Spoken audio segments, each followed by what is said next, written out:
Hello, I'm Shanna Dinkle, Assistant Superintendent here in Hayes. Ron Wilson, Superintendent here in Hayes. And we want to share with the Hayes staff as they prepare for school. We want to just go over some things that are a little more drilled down into how it will look in our schools here in the district.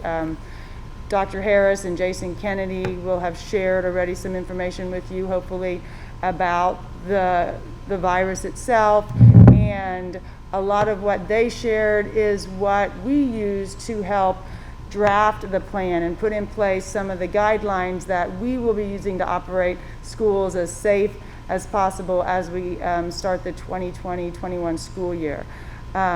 Your building principals have been working hard. We know that you've been anxiously wanting some information and have actually probably looked at the plan yourself, so it was nice to hear that wearing the mask, social distancing, hand washing, all those things are so important. So that's our goal, to keep our students and staff safe. So one of the things I know we have some questions from staff, Mr. Wilson, would be about masks. We've heard all kinds of things from masks, from one end of the spectrum to another. So I don't know if you want to share a little bit about the expectation we have for students and staff with masks. Sure. I think it goes without saying we've determined the masks are one layer of defense in our push to push the virus back. I think the expectation is that everyone will wear a mask when you're in the school building. I think the thing is, we have to understand it is going to be inconvenient at times. It's not going to feel normal, but I think the longer we do it, the longer we get maybe are feeling like it's just part of us, we'll be okay.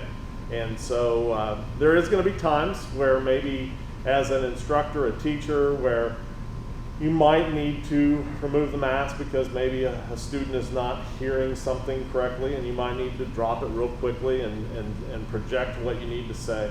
But overall, when you're in the school building, the expectation is that you will have your mask on and it will remain on. Right. And at those times when you do that, just making sure you maintain that social distance of the 6 feet or longer. I think the masks help us all just be aware that we are living in a COVID world, and it helps remind us to keep the distance, keep washing hands. And not just then when you're with students do we need masks, we need staff to be wearing masks when they're among each other, because we have less staff to go around than students, and it's really important, even staff being older, maybe more of an at risk of getting it, or maybe suffering from it more greatly. So we really want to help you protect one another and show respect to your colleagues by doing those when you're around one another as well. So I think, one of the things to stress, and Dr. Harris and Jason Kennedy, when you're sick, stay home. And I know we put a lot of pressure on ourselves to be at work because it's hard to be ready for a sub.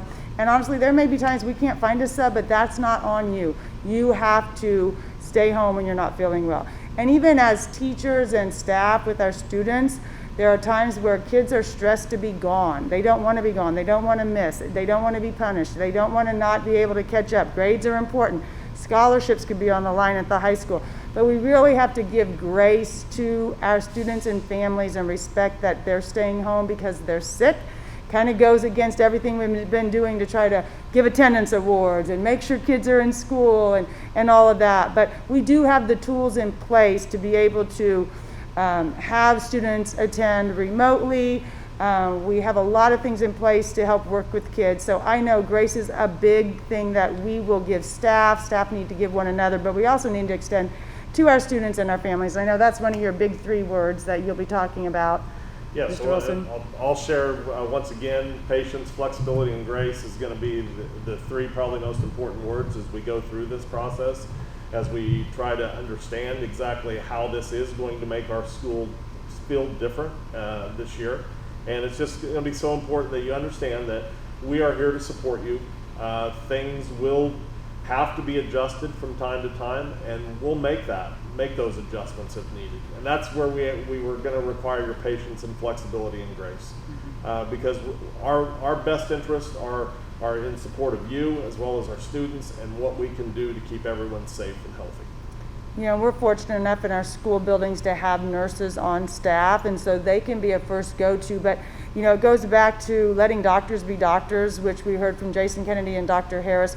we're not here to diagnose if someone has COVID or not. And when someone is out and getting tested and then wondering, well, do I need to stay home? Am I isolated? Instead of having the panic, just remember to breathe, and there's a process in place that we will do what we can, but most importantly, we'll protect the privacy of our staff and students, but let the whole process of testing, contact tracing, let that all play out. There may be times where we have to, and you can talk more about this, there may be times where we have a school that has to shut down until we can contact trace for a few days. So there'll be a lot of interruptions to this school year, but we really have some great things in place. We have a great medical health community to help guide us. So I don't know if you want to talk more about that. I think in talking about the plan, it's just so important that we've spent the last few months planning for what we're going to be encountering over the next few months.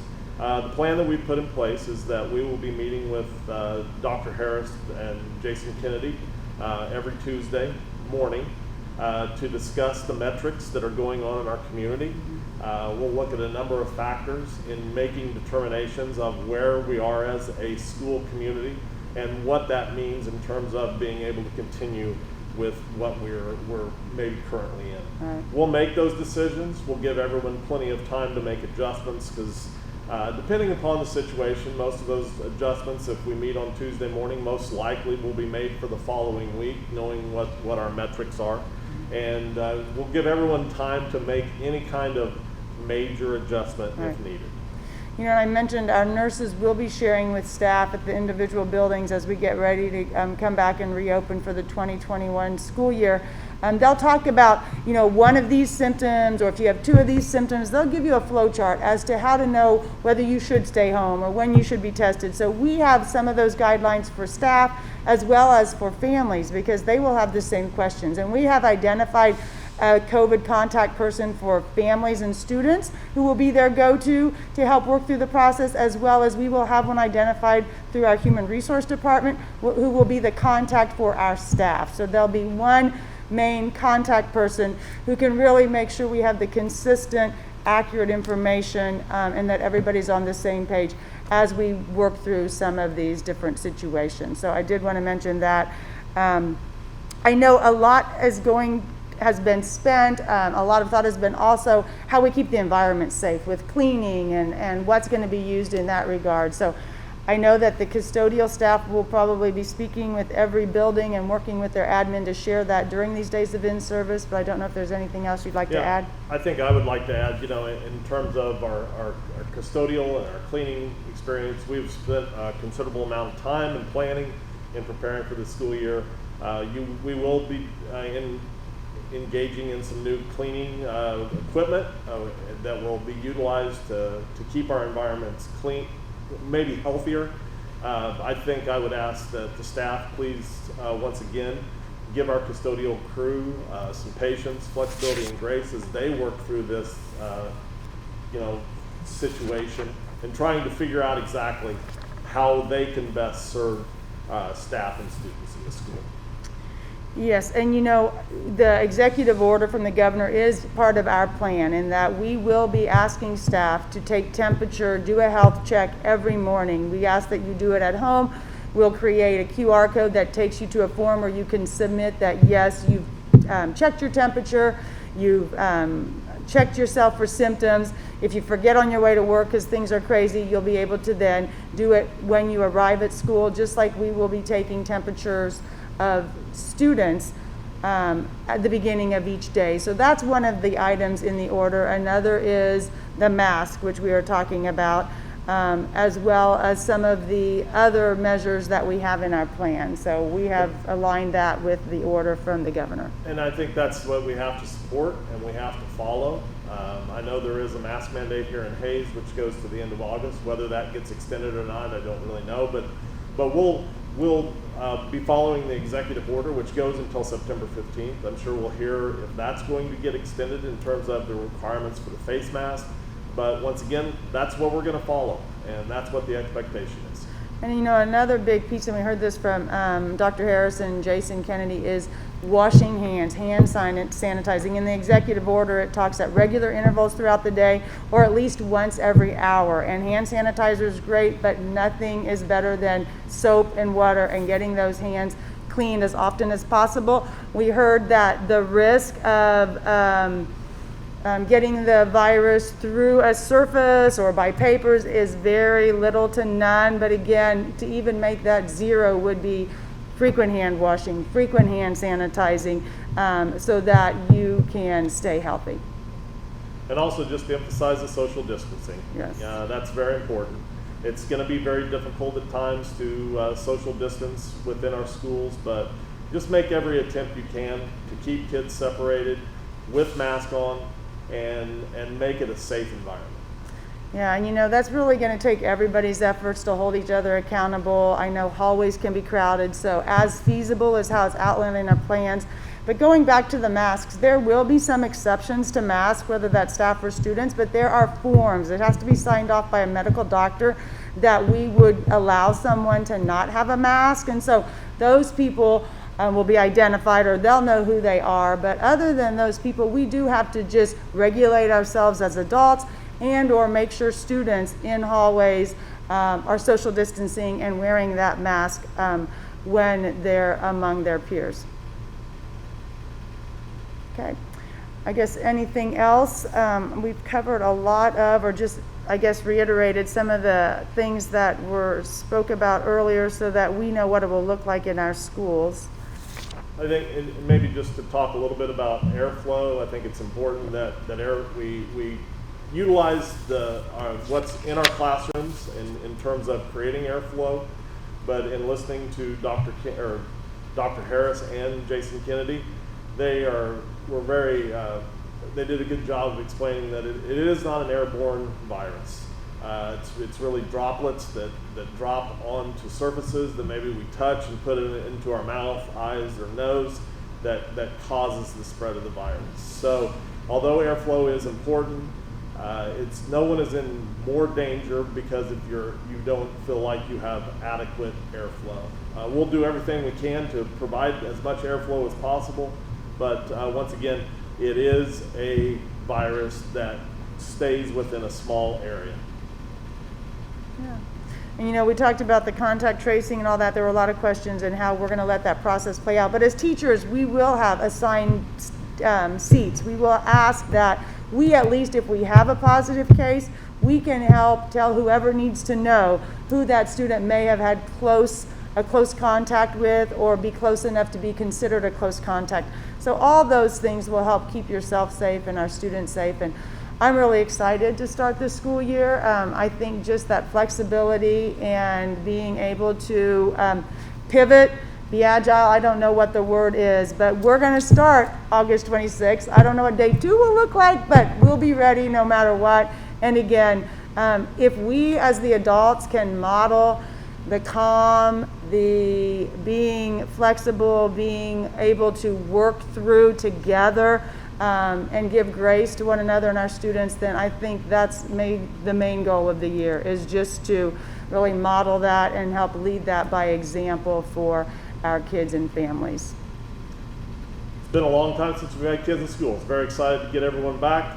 It will be tough at times, but we'll get through this. I'm here with Chris Hipp, and we're going to talk a little bit. We had a lot of questions about the what to do when there's a case. When I, as a teacher, have a case, if I'm notified that I was by a staff member, another staff member, or a student in my class had a case, and or someone in our family. There are times where, you know, maybe a family member has tested positive, and then what do I do as the teacher? So I know we will have some processes in place for families who may test positive, but also staff. So a lot of questions about that, and I thought maybe Chris, with your position and human resources, you can talk through that with us. Perfect. Thank you, Shannon. I'm excited about getting the school year started, and know that as everybody's talked about before, we're going to have some flexibility, and we'll learn as we go. one of the biggest changes and one of the biggest reactions probably to the new kinds of leave, and everybody should have gotten a copy of the chart, and there's some videos that accompanied that. But one of the biggest changes probably to accommodate for this is making sure that everybody uses Frontline and ASOP, and that's a change from what we've done in the past. So in the past, there's even been pockets of employees that didn't even have Frontline or ASOP as an option.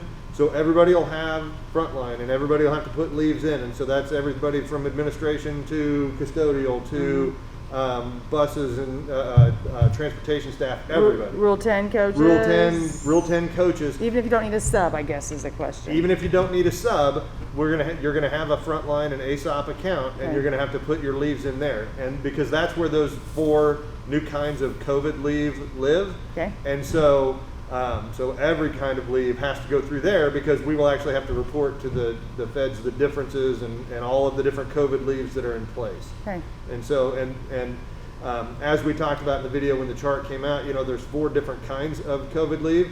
What we're calling work exposure is different than maybe when you hear reports on the FFCRA or the Families First Coronavirus Relief Act. We broke those out into the other 3, so the non-work exposure, and as a district and the board decided to add that work-related COVID, and so all of the things that are in that chart, they're all full pay, but for any of that to work, everything's got to go through Frontline. Okay. There is probably the other change or that goes along with that. As there's questions, and this comes to the flexibility, and that we'll learn as we go. Couple of things that have to happen. Put your leave in Frontline, and if it is one of those COVID related leaves, then reach out to me. You can email or give a call, and when it refers, so in here where it's talking about reach out to HR, you reach it out to me, and I'll make sure that the right people are getting a hold of that, so that we can make sure that we work directly with you, we get the right questions answered, and we get the ball rolling in the right direction. Yeah, and that's a good point, because in ASOP or through Frontline, when you go into absence management, there's only a window of time where you as a teacher or I as a staff member can put something in. So you may just say, hey, I'm not feeling well, I'm going to mark this ill. Well, as things transpire within a day or a few days, always make sure that if that changes into some type of a COVID work exposure or leave, then that can always be edited by HR, and we do want to have accurate recordings of that type of leave. And so really there's the COVID work exposure, non-work exposure, and then dependent child care. Are those the big? 2 different kinds of dependent. Yeah, one would be if your daycare, say you've got kids that have to be in daycare. If the daycare shuts down, that's one kind of dependent coverage. Whereas if you are taking care of a sick dependent or spouse, then that would be another. Okay, very good. I know that the question someone might have is, how do I know if it's work exposure or not? Like, let's say, I'm not feeling well, I get a test, I'm positive. I don't know that I was around anyone that had tested positive. I don't know where my exposure came from. How will we know if it's work, non-work? What are the guidelines you'll use? So that's one of the places where we will definitely have that flexibility and learn as we go. We're going to rely on Ellis as Dr. Harris and Jason were talking about the contact tracing and things like that. If it's easily traced back to because I traveled to one of the places on quarantine list, or if it's easily traced back to outside of school, then that's where it would fall under that FFCRA or the COVID non-work. If we're not sure, then we'll make the assumption that it's work related, because it's more about keeping people whole and having folks working with kids. Right. So we'll work through those, but if it's not obvious, it'll end up being a COVID work related. Right.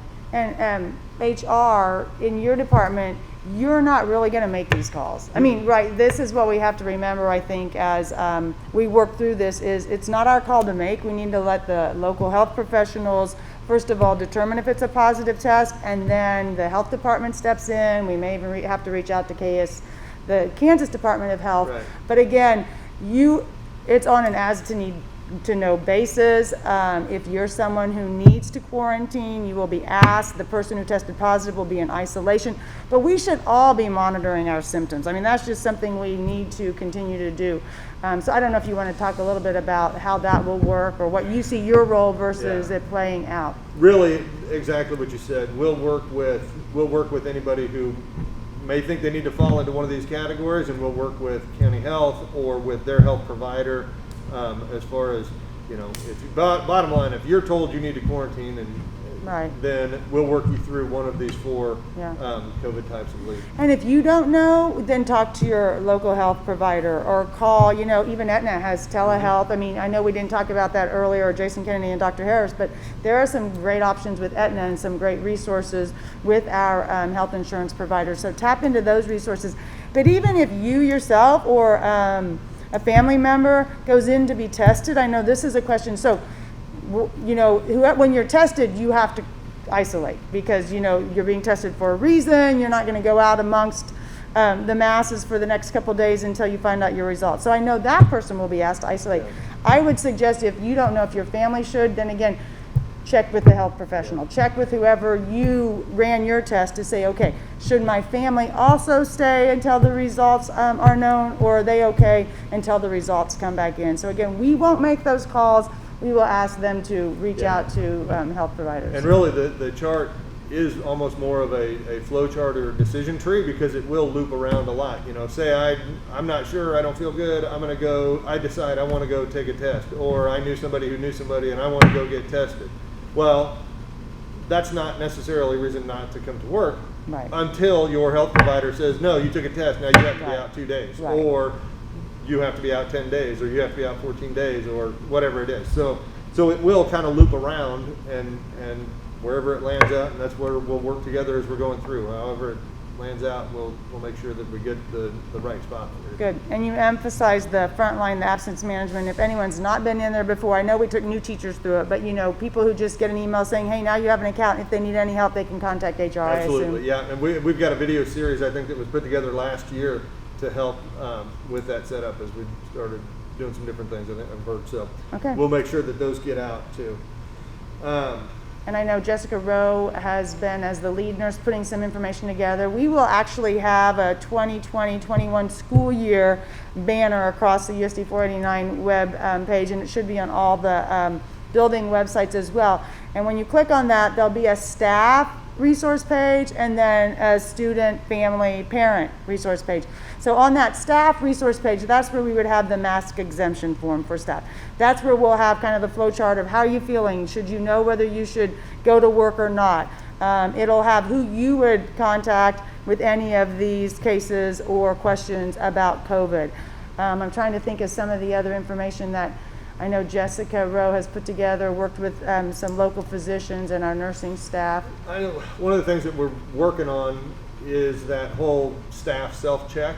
Oh, yes. And we'll get some more details out as we go. Right. But it's most likely going to be similar to the students. You probably don't even need to record it. It's going to be more of a reminder, like you've talked about and they talked about before.